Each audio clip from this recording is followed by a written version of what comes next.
السلام عليكم ورحمة الله وبركاته. بسم الله الرحمن الرحيم. الحمد لله رب العالمين.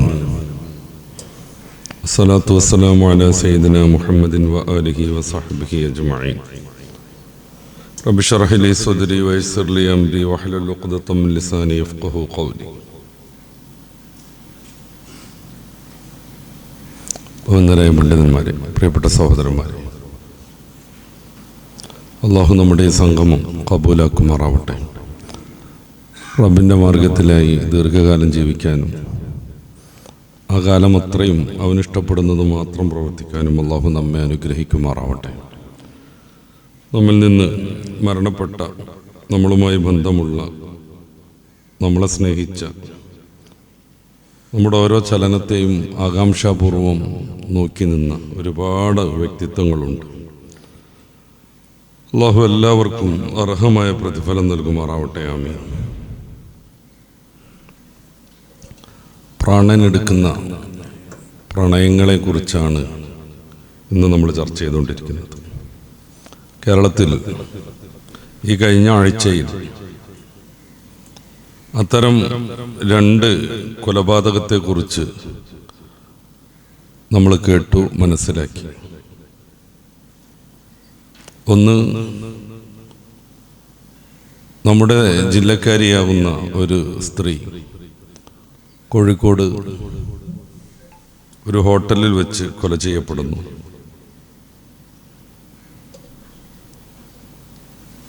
അവരെ ഹോട്ടലിലേക്ക് കൊണ്ടുപോവുകയും അവിടെ റൂമെടുത്ത് താമസിക്കുകയൊക്കെ ചെയ്ത തൃശ്ശൂർ ജില്ലക്കാരനാകുന്ന ഒരു ആളെക്കുറിച്ച് പോലീസ് അന്വേഷിച്ചു കൊണ്ടിരിക്കുന്നു.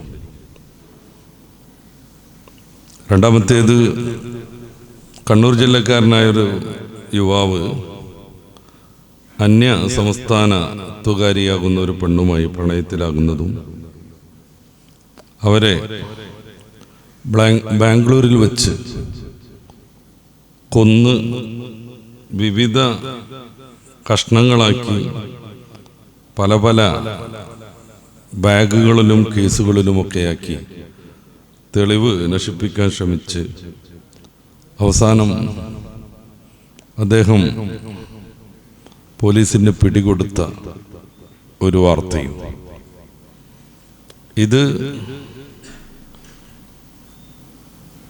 ഈ കേട്ട വാർത്തകളിൽ അവസാനിക്കാനുള്ളതല്ല. നമ്മുടെ അനുഭവം അതിനെ തീരെ അംഗീകരിക്കുന്നുമില്ല. മറിച്ച് ദിനംപ്രതി എന്ന വിധം ഇത്തരം അധർമ്മങ്ങൾ വർദ്ധിച്ചുകൊണ്ടേയിരിക്കുന്നു.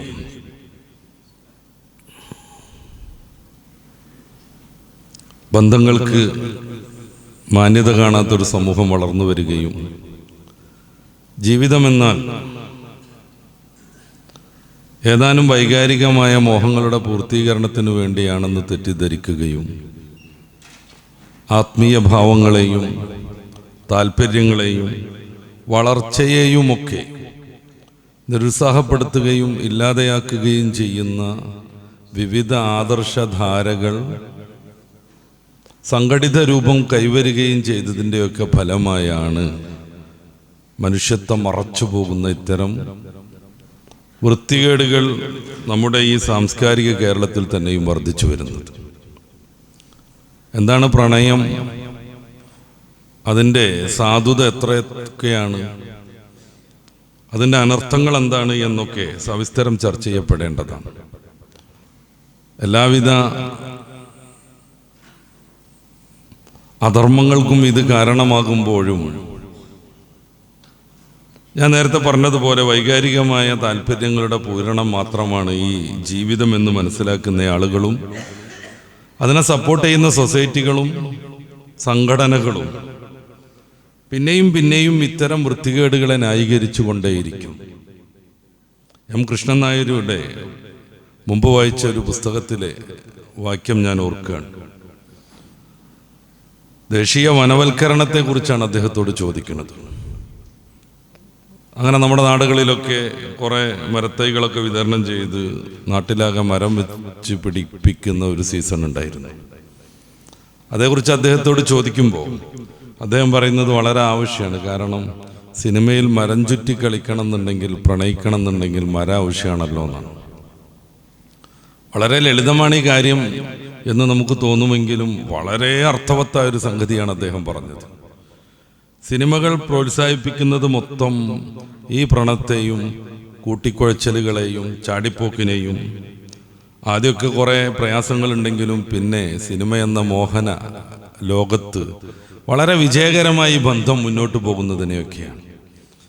ഇത് അനുകരിക്കാനാണ് പുതുതലമുറ എപ്പോഴും താല്പര്യം കാണിക്കുന്നത്. ഇതിൻ്റെ ഫലമായി വ്യാപകമായി ഇത്തരം വൃത്തികേടുകൾ നടക്കുന്നു. പലരും കൊലയ്ക്ക് വിധേയരാകുന്നു. ചില കണക്കുകളൊക്കെ നമ്മളെ ഞെട്ടിക്കുന്നതാണ്. 2021 വനിതാ ശിശു ക്ഷേമ വകുപ്പ് മന്ത്രി വീണ ജോർജ് നിയമസഭയിൽ നൽകിയ ഒരു കണക്ക് ഞാൻ വായിക്കാം. 2017 മുതൽ 2020 വരെയുള്ള 3-4 വർഷത്തിനിടയ്ക്ക് 350 പെൺകുട്ടികളാണ് പ്രണയത്തിൻ്റെ പേരിൽ ജീവൻ അപഹരിക്കപ്പെട്ടവർ. ഒരു 4 വർഷം കഷ്ടിച്ച് 2017ഉം 2020ഉം കൂടിയൊക്കെ ചേർക്കുകയാണെങ്കിൽ തന്നെ 4 വർഷം. ഈ 4 വർഷത്തിനിടയിൽ നമ്മുടെ കൊച്ചു കേരളത്തിൽ 350 പെൺകുട്ടികൾക്ക് പ്രണയത്തിൻ്റെ പേരിൽ ജീവൻ നഷ്ടപ്പെടുന്നു. 2017 83 പെൺകുട്ടികൾക്കാണ് ജീവഹാനി ഉണ്ടായത്. 2018 19 ഒക്കെ 88, 18 88, 19 93. 2020 ഏറ്റവും കൂടുതൽ പെൺകുട്ടികൾ മരണപ്പെടേണ്ടി വന്നത്. 98 കേസുകൾ അന്ന് റിപ്പോർട്ട് ചെയ്യപ്പെട്ടു. ആ കാലയളവിൽ റിപ്പോർട്ട് ചെയ്യപ്പെട്ടു.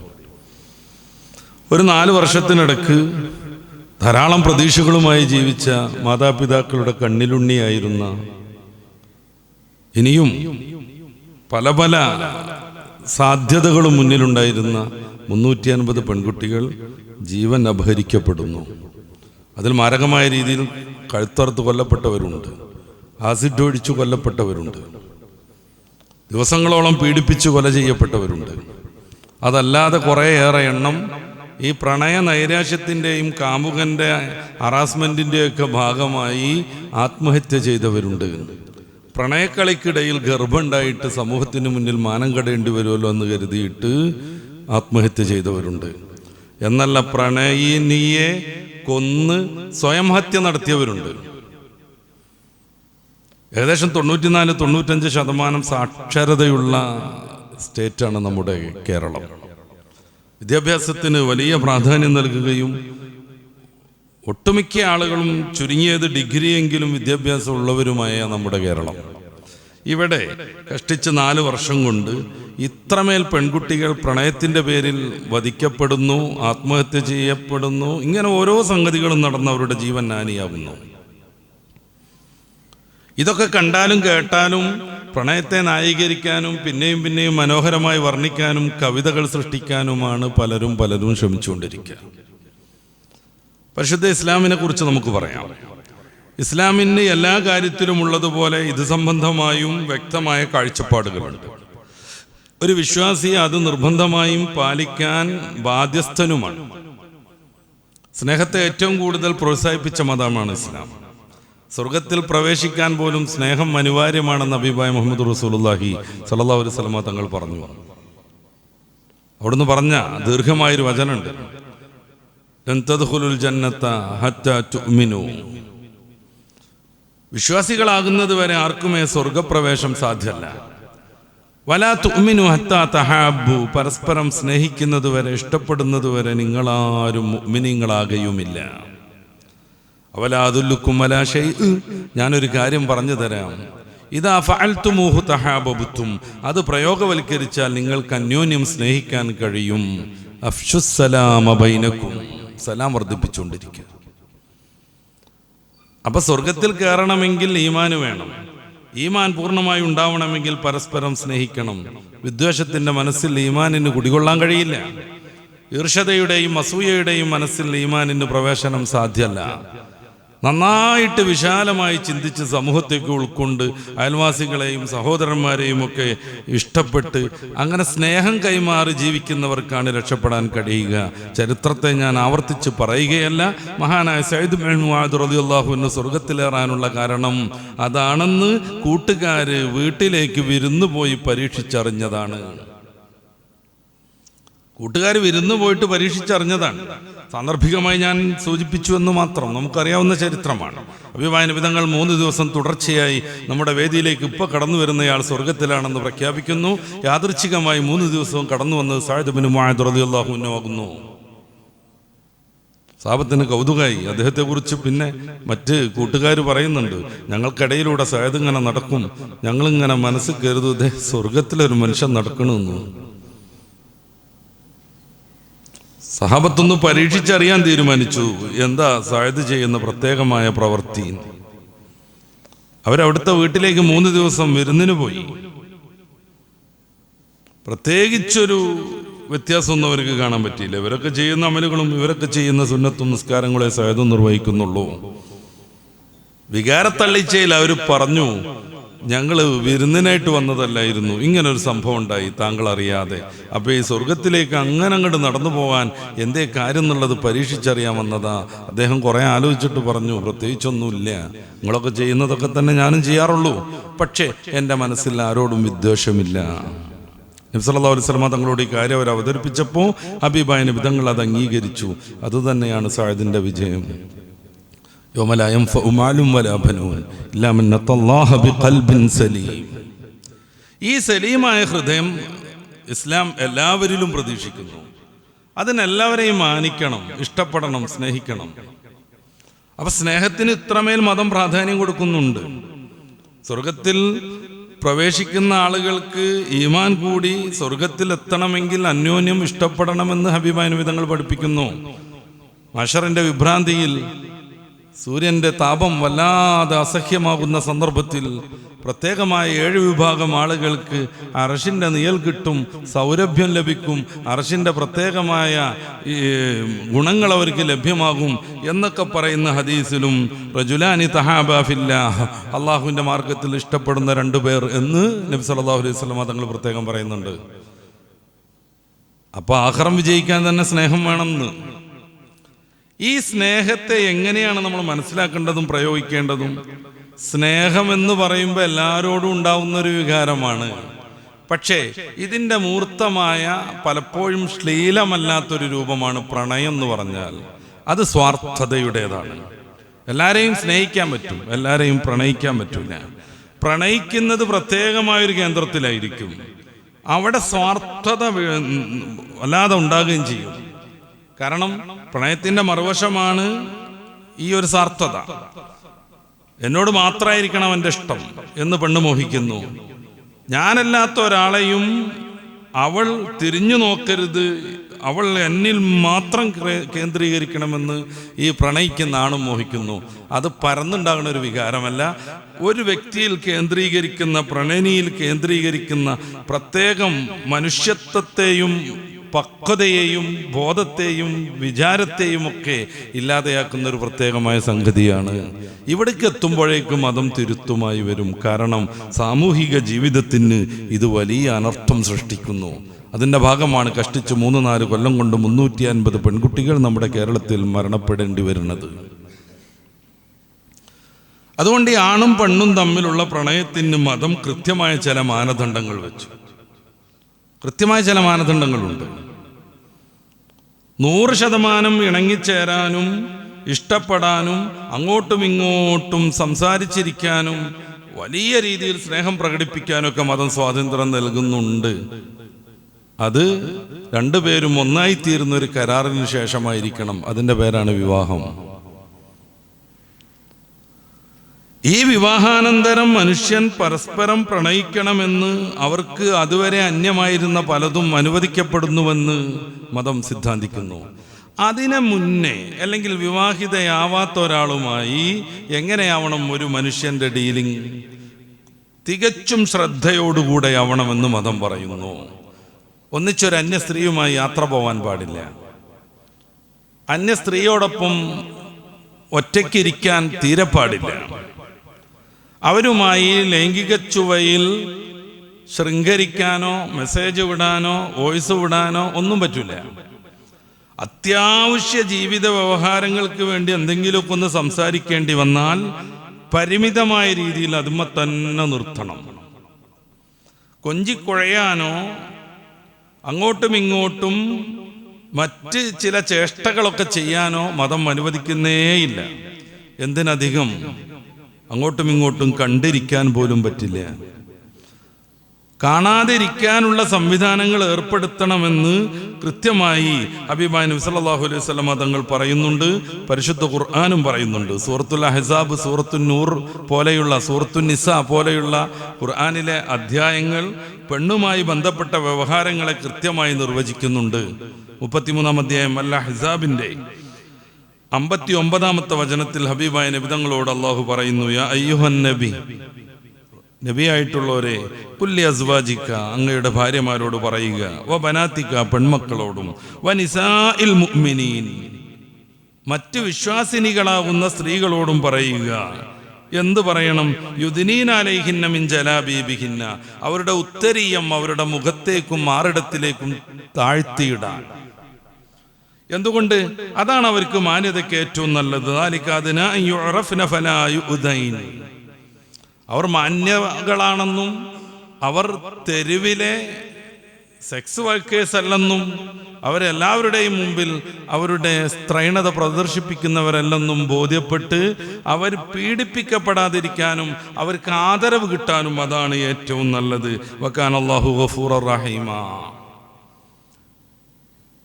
ചില ഫെമിനിസ്റ്റ് ചിന്തകരുടെയൊക്കെ പല വാക്കുകളും നമ്മൾ കേൾക്കുന്നുണ്ട്.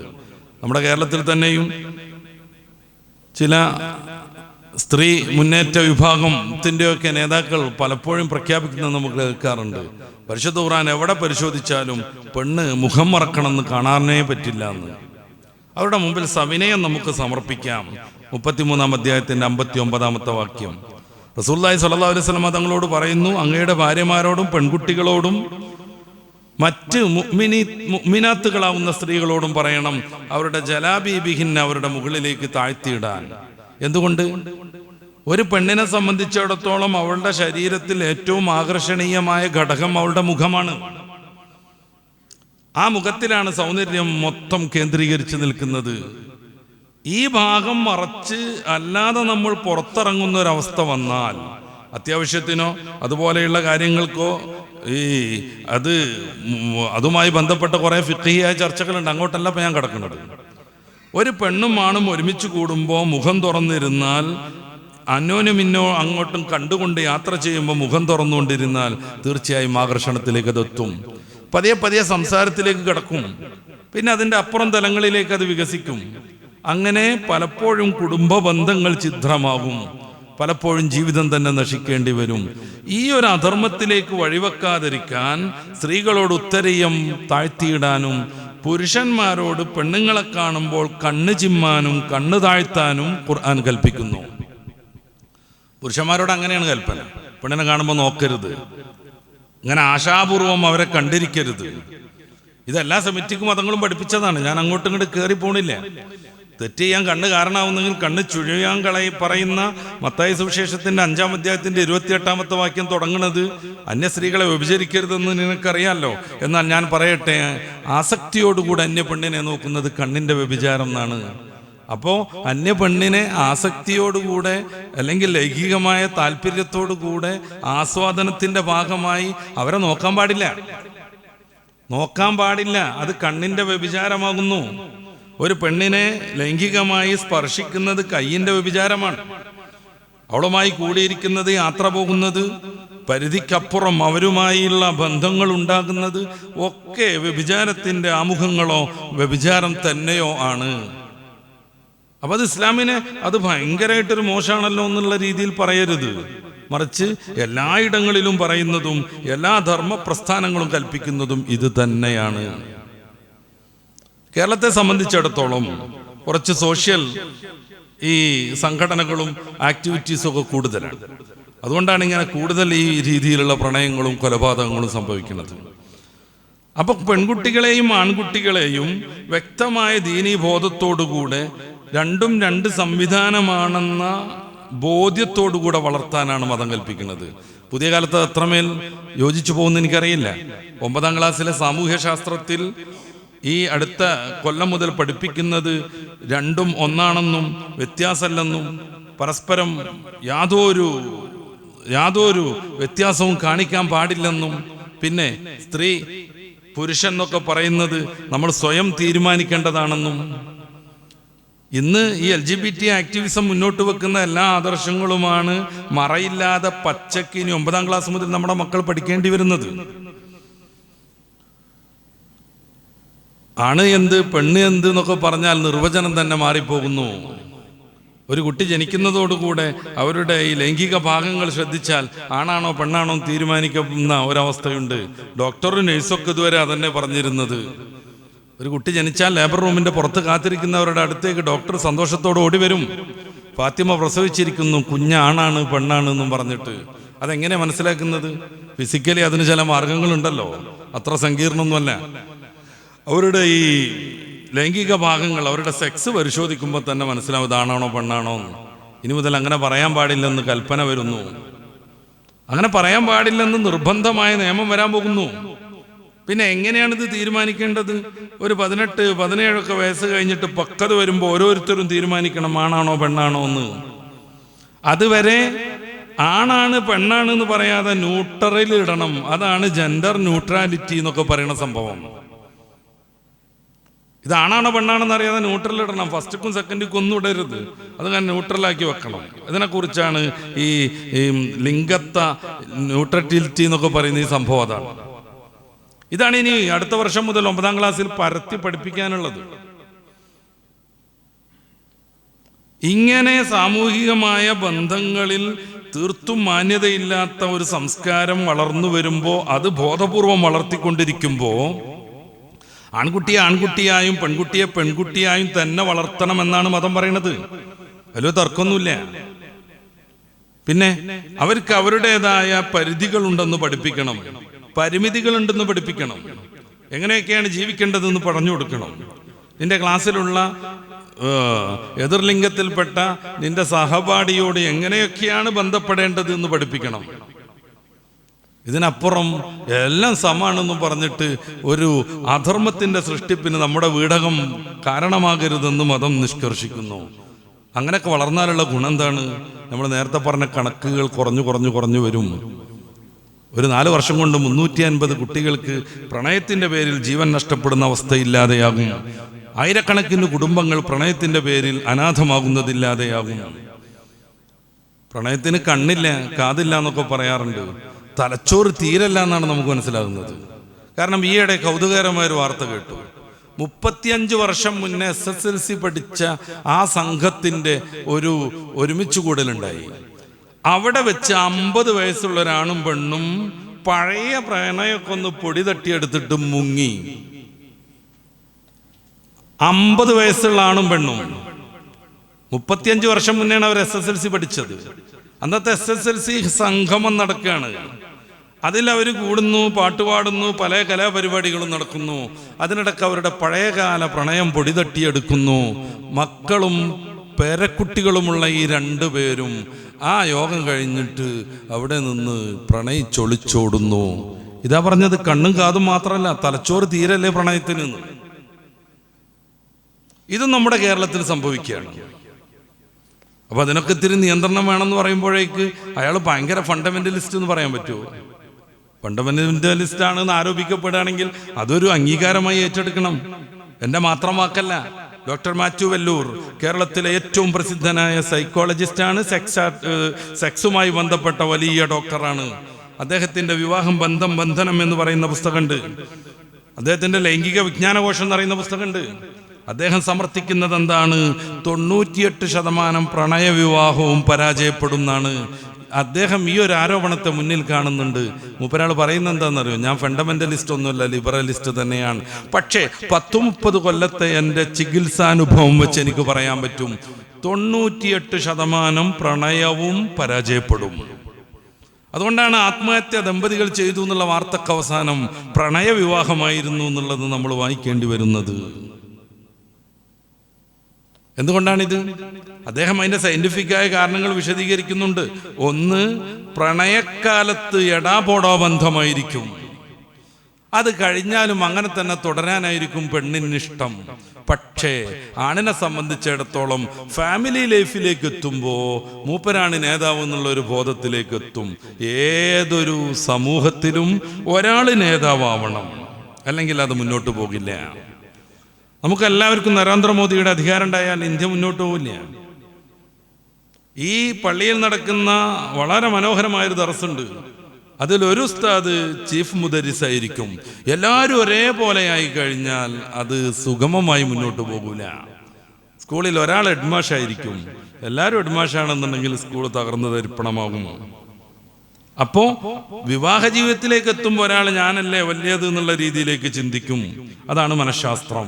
അത് പെണ്ണിന് സഹിക്കാൻ പറ്റൂല. രണ്ടാമതായി അദ്ദേഹം പറയുന്നു, ഫാമിലി ലൈഫിലേക്ക് എത്തുമ്പോൾ നമ്മുടെ കുടുംബത്തിന്റെ സപ്പോർട്ട് വേണ്ടി വരും. പ്രണയവിവാഹത്തിൽ മിക്കപ്പോഴും അത് സംഭവിക്കില്ല. മൂന്നാമതായി അദ്ദേഹം പറയുന്നു, ജാതിഭേദം മതഭേദമൊക്കെ ഉണ്ടെങ്കിൽ രണ്ടുപേർക്കും അവരുടെ പഴയകാല ശീലങ്ങളും ആഘോഷങ്ങളും ഒരു നൊസ്റ്റാൾജിയായിട്ട് കടന്നു വരും. ഇപ്പൊ ഒരാണ് മുസ്ലിമും പെണ്ണ് മറ്റൊരു സമൂഹമാണെന്ന് സങ്കല്പിക്കുക. ഈ ആണിന് പെരുന്നാളാവുമ്പോഴേക്ക് പള്ളിയിലേക്ക് പോകണതും മത്തറ തേക്കണതും കുളിക്കണതും പിന്നെ ഒലുഹിയത്തറക്കണതും ഇറച്ചു കൊണ്ടിരുന്നതൊക്കെ വല്ലാത്തൊരു വികാരമായി മനസ്സിൽ വരും. നിന്നോടൊപ്പം കൂടിയിട്ട് ഞാനിപ്പോൾ ഒരു ജനറൽ ആവേണ്ടി വന്നു, നീയാണതിന് കാരണം എന്നിങ്ങനെ എപ്പോഴും ഇയാളുടെ മനസ്സ് മന്ത്രിക്കും. മറിച്ച് പെൺകുട്ടിക്കാണെങ്കിലോ അത്താവുമ്പോഴേക്ക് ഓണപ്പൂ പെറുക്കാൻ വേണ്ടിയിട്ട് പാഠപാഠങ്ങളിലൂടെ നടക്കുന്നത് അവളുടെ നൊസ്റ്റാൾജിയായിട്ട് കടന്നു വരും. ഓരോ ആഘോഷവും അവർ പണ്ട് ആസ്വദിച്ചിരുന്നതൊക്കെ അവർക്ക് വല്ലാത്തൊരു നഷ്ടബോധത്തോടെ കടന്നു വരും. സ്വാഭാവികമായും അതിന് കാരണം എൻ്റെ ഈ അഫെയറാണ്, എൻ്റെ ഈ ലവറാണ് എന്ന് അവൾ വിചാരിക്കും. നാലാമത്തെ കാരണം, ഈ ലവ് മാരേജ് നടത്തിയ ഫാമിലിക്കിടയിൽ അല്ലെങ്കിൽ ദമ്പതികൾക്കിടയിൽ സംശയരോഗം വ്യാപകമായിരിക്കും. എന്തൊക്കെയോ പ്രതിസന്ധി ഉണ്ടായിട്ട് എന്നൊപ്പം ഇറങ്ങിപ്പോന്നോളാം ഇവൾ, ഇതിലേറെ നല്ല സുമുഖനും സമ്പന്നനും ജോലിയുള്ള ആളും നല്ല സ്വഭാവമൊക്കെ ഉള്ള ഒരാളെ കണ്ടാൽ സ്വാഭാവികമായിട്ട് ഇവൾ അവനോടൊപ്പം ഇറങ്ങിപ്പോകുന്നു. ഈ പുരുഷൻ എപ്പോഴും ശങ്കിച്ചുകൊണ്ടിരിക്കും. മറിച്ചും അങ്ങനെ തന്നെ ആയിരിക്കും. ഇയാൾ എന്നേക്കാൾ നല്ലൊരാളെ കണ്ടാൽ, ഒരു പെണ്ണിനെ കണ്ടാൽ ചിലപ്പോൾ അവളോടൊപ്പം കൂടുന്നുള്ള നിലക്ക് രണ്ടുപേരും അങ്ങോട്ടും ഇങ്ങോട്ടും ശങ്കയിലും ആശങ്കയിലുമാണ് ജീവിതം മുന്നോട്ടുകൊണ്ടുപോവുക. പിന്നെയും കുറേ കാരണം ഡോക്ടർ മാത്യു വെല്ലൂർ പറയുന്നുണ്ട്. കുടുംബത്തിന്റെ സപ്പോർട്ട് വേണ്ടി വരും. പലപ്പോഴും ഗർഭം വന്നാൽ, പ്രസവം വന്നാൽ ഒട്ടുമിക്ക പ്രണയ കേസുകളിലും കുടുംബത്തിന് സപ്പോർട്ട് കിട്ടില്ല. അതുകൊണ്ടാണ് അഭിനെ കൊന്നു കളയുന്നത്. ആ പെൺകുട്ടി ഇപ്പോഴും ആ ചെറുപ്പക്കാരന്റെ വീട്ടിൽ താമസിക്കുന്നുവെന്നാണ് എൻ്റെ അറിവ്. ഞാൻ ഇനി എൻ്റെ കുടുംബത്തിലേക്ക് പോകുന്നില്ല. പ്രണയിച്ച് ഒന്നിച്ച് ജീവിക്കാൻ തീരുമാനിച്ച അവരെ പലപ്പോഴായിട്ട് കുടുംബം മാറ്റാനുള്ള ശ്രമം നടത്തുന്നു. അതൊന്നും വിജയിക്കാതെ വന്നപ്പോൾ ഇവളുടെ കാമുകനെ കൊന്നുകളയുന്നു. കേരളത്തിൽ പ്രമാദമായൊരു കൊലപാതക കേസാണ് ഇത്. സ്വന്തം കുടുംബം. ആ പെൺകുട്ടി ഇപ്പോഴും ആ കൊല്ലപ്പെട്ട ചെറുപ്പക്കാരന്റെ മാതാപിതാക്കളോടൊപ്പം താമസിക്കുകയാണെന്നാണ് എൻ്റെ അറിവ്. എന്താ സംഭവം? കുടുംബത്തിന്റെ സപ്പോർട്ട് കിട്ടാതെ വരും. പലപ്പോഴും ഇത് സംഭവിക്കും. അപ്പൊ സാമ്പത്തികമായ ഒരു പരാധീനത വരുമ്പോൾ, പ്രയാസം വരുമ്പോൾ, പെട്ടെന്നൊരാവശ്യം വരുമ്പോൾ അവളുടെ കുടുംബവും സഹായിക്കൂല, ഇവന്റെ കുടുംബവും സഹായിക്കൂല. അവരെന്നോ പടിയടച്ച് പിണ്ടം വെച്ചതാണ്. അവർ പരസ്പരം കുറ്റപ്പെടുത്തും. നിന്നെ കൊണ്ട് എൻ്റെ ലൈഫ് തകർന്നു എന്ന് പറയും. ഓരോരുത്തരും അങ്ങോട്ടും ഇങ്ങോട്ടും പറയും, താങ്കളെ കൊണ്ട് എൻ്റെ ലൈഫ് തകർന്നു എന്ന് പറയും. ഇത് ഇത്തിരി അങ്ങനെ മുന്നോട്ട് പോകുമ്പോഴേക്ക് ഒന്നുകിൽ ഡൈവോഴ്സിലേക്ക് എത്തും. കേരളത്തിൽ നടക്കുന്ന ഒട്ടുമിക്ക ഡൈവോഴ്സ് കേസുകളിലും പ്രണയം പ്രതിയാണ്. അത് രണ്ട് രീതിയിൽ പ്രതിയാണ്. ഒന്ന്, പ്രണയിച്ച് വിവാഹം കഴിച്ചത് കൊണ്ട് ഡൈവോഴ്സിലേക്ക് എത്തേണ്ടി വരുന്നു. മറ്റൊന്ന്, ഒരു നല്ല ദാമ്പത്യം തുടരുന്നതിനിടക്ക് മറ്റൊരാളോട് പ്രണയം തോന്നുന്നത് കൊണ്ട് ബന്ധം തകർന്നു പോകുന്നു. ഇങ്ങനെ മുന്നോട്ട് പോകുമ്പോൾ ഒന്നെങ്കിൽ ഈ ഡൈവേഴ്സിലെത്തും, വിവാഹമോചനത്തിലേക്ക് എത്തും. അല്ല എങ്കിൽ രണ്ടുപേരും ആത്മഹത്യയിലേക്ക് എത്തും. മൂന്നാമത്തെ ഒരു സാധ്യത കൂടെയുണ്ട്. അത് കുറച്ച് മാരകാണ്. ഗ്യാസ് സിലിണ്ടർ പൊട്ടിത്തെറിച്ച് പെണ്ണ് മാത്രം മരിക്കും. അതിനായിട്ട് ചില ഗ്യാസ് സിലിണ്ടറുകളുണ്ട്. ഈ ഊരാക്കുരുക്കുന്ന് പുരുഷനെ രക്ഷപ്പെടുത്താൻ മാത്രമുള്ള ചില ഗ്യാസ് സിലിണ്ടറുകളുണ്ട്. അത് പൊട്ടിത്തെറിക്കും. സന്ദർഭോചിതം, അവസരോചിതം, ആവശ്യത്തിനനുസരിച്ച് അത് പൊട്ടും. നേരെ മറിച്ചൊരു അറേഞ്ച്മെന്റ് മാരേജിനെ കുറിച്ച് ആലോചിച്ച് നോക്കൂ. രണ്ട് കുടുംബവും പലവട്ടം ചർച്ച ചെയ്യുന്നു, അങ്ങോട്ടും ഇങ്ങോട്ടും ഹാബിറ്റുകളൊക്കെ പഠിക്കുന്നു, ഇത് എത്രമേൽ സൂട്ടബിൾ ആകുന്നുള്ളത് പരിശോധിക്കുന്നു, ഇസ്ലാമിന്റെ ഭാഷയിൽ കുഫു നോക്കുന്നു. എന്നിട്ട് ഈ പെണ്ണിനേക്കാളും ഈ ചെറുപ്പക്കാരനേക്കാളും പക്വതയും ബോധവും വിവേകവും വിദ്യാഭ്യാസവും ലോകപരിചയവുമുള്ള കുടുംബം ഒന്നിച്ചിരിക്കുന്നു, ചർച്ച ചെയ്യുന്നു. അവരുടെ കുടുംബം നമ്മുടെ കുടുംബം എങ്ങനെയൊക്കെയാണ് ഈക്വൽ ആവുക എന്നുള്ളത് പരിശോധിക്കുന്നു. അങ്ങനെ അവർ കല്യാണത്തിൽ ഏർപ്പെടുന്നു. ബന്ധത്തിന് വലിയ സപ്പോർട്ട് ഉണ്ടാകുന്നു. അങ്ങോട്ടും ഇങ്ങോട്ടും സ്നേഹത്തോടെ സ്നേഹം വാരി വിതറാൻ കുടുംബം മൊത്തം മത്സരിച്ചുകൊണ്ടിരിക്കുന്നു. ആദരപൂർവം ഒരു മഹാരാജാവിൻ്റെ പരിവേഷത്തിലേക്ക് ഭർത്താവ് മാറുന്നു, ഒരു രാജ്ഞിയുടെ പരിവേഷത്തിലേക്ക് ഭാര്യയും മാറുന്നു. പിന്നെ സൽക്കാരങ്ങളുടെ ആഘോഷമാണ്. അതൊക്കെ സ്നേഹം പ്രകടിക്കലിൻ്റെ ഭാഗമാണ്. ഓരോ ഘട്ടത്തിലും അവർ ഹീറോകളായി മാറുന്നു. ഓരോ സദസ്സിലും ഈ ദമ്പതികൾ അവിടുത്തെ ഏറ്റവും ശ്രദ്ധേയ കേന്ദ്രങ്ങളായി മാറുന്നു. എങ്ങാനും ഒരു ഗർഭത്തിൻ്റെ വാർത്ത കേട്ടാൽ പല പല പല കുടുംബങ്ങളിൽ സ്നേഹത്തിൻ്റെ പൂത്തിരി കത്തുന്നു. നേരെ വെച്ച് പ്രണയവിവാഹത്തിനിടയ്ക്ക് ഗർഭമുണ്ടായാൽ എന്ത് വേണ്ടി വരും? തിരുവനന്തപുരത്ത് നമ്മളത് കണ്ടിട്ടുണ്ട്. പാഴ്സൽ കവറിൽ നവജാത ശിശുവിനെ കൊന്ന് പാക്ക് ചെയ്ത് ഫ്ലാറ്റിൻ്റെ 6ാം നിലയിൽ നിന്ന് ആ അമ്മ വലിച്ചെറിഞ്ഞു. ഉറുമ്പതിച്ച് സ്മെല്ലടിച്ചുകൊണ്ട് ഒരു പൊതി കണ്ടപ്പോഴാണ് തൊഴിലുറപ്പ് പ്രവർത്തകർ അത് പരിശോധിക്കുന്നത്. അപ്പോഴാണ് നവജാത ശിശുവിനെ കാണുന്നത്. ആ ഒരു 10 മാസം ആ ഒരു പെണ്ണെടുത്ത മാനസിക സംഘർഷങ്ങളെ കുറിച്ചൊന്ന് ആലോചിച്ച് നോക്കൂ. പ്രണയത്തിനിടയ്ക്കിൽ ഗർഭം വന്നുപോയി. അവിടെ സപ്പോർട്ട് ചെയ്യാനും ആഘോഷിക്കാനും അങ്ങോട്ടും ഇങ്ങോട്ടും ഈ സന്ദേശം കൈമാറാനും നമ്മുടെ മോൾക്ക് വിശേഷമായി എന്നും പറഞ്ഞിട്ട് വലിയ രീതിയിൽ ആനന്ദിക്കാനും ആരെങ്കിലും ഉണ്ടാവോ? 9 മാസവും 10 ദിവസവും ഈ ഗർഭം ഈ പെൺകുട്ടിയെ എങ്ങനെ ഒളിപ്പിച്ച് മുന്നോട്ടുണ്ടോ എന്ന് ആലോചിച്ച് നോക്കൂ. പ്രണയവിവാഹമായാലും പ്രണയത്തിനിടക്കായാലും നോർമലി വിവാഹമാണെങ്കിലും ഒക്കെ ഗർഭത്തിന് അതിൻ്റെതായ പ്രശ്നങ്ങളുണ്ടാകും. വൊമിറ്റ് ചെയ്യാൻ വരും, വേദനകളുണ്ടാകും, നട്ടല് വേദനിക്കും, പല പല പ്രശ്നങ്ങളുണ്ടാകും. ഇതൊക്കെ എങ്ങനെയായിരിക്കും അവർ തരണം ചെയ്തിരിക്കുക എന്നുള്ളത് ആലോചിച്ച് നോക്കൂ. ഈ മാനസിക സംഘർഷത്തെക്കുറിച്ച് നമ്മളൊന്ന് വിലയിരുത്തി നോക്കൂ. ഇതാണ് ഡോക്ടർ മാത്യു വല്ലൂർ പറയുന്നത് പ്രണയവിവാഹം പരാജയപ്പെടുന്നത്. അതുകൊണ്ടാണ് പരിശുദ്ധ ഇസ്ലാം പ്രണയത്തെ വിവാഹപൂർവമല്ല വിവാഹ അനന്തരത്തിലേക്ക് പറിച്ചു നടുന്നത്. പിന്നെ പ്രണയത്തിൻ്റെ പൂത്തിരി കത്തണം. എന്നുമെന്നും ഇസ്ലാമിക ദമ്പതികൾക്കിടയിൽ ദാമ്പത്യത്തിനിടക്ക് എന്നുമെന്നും അത് ഹണിമൂണായി മാറണം. അവിടെ വിട്ടുവീഴ്ചകളുണ്ട്, പരസ്പരം ആശ്വസിപ്പിക്കാൻ ഒരാളുണ്ട്.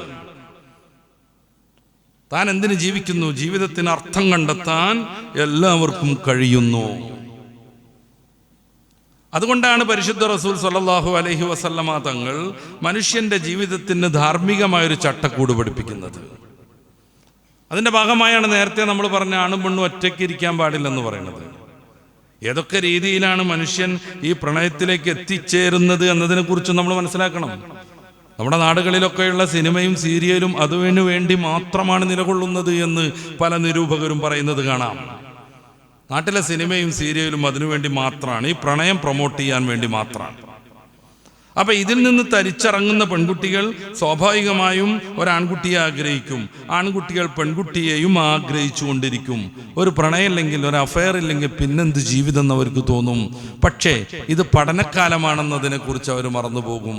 പഠിക്കുന്ന സമയത്ത് ഫുൾ ടൈം തൻ്റെ അഫയറെ ആഗ്രഹിച്ച് ആവേശത്തിലിരിക്കുന്ന ഒരു പെൺകുട്ടിക്ക്, ആൺകുട്ടിക്ക് പഠിക്കുന്ന കാര്യങ്ങളിൽ 100% എൻഗേജ് ആവാൻ കഴിയും.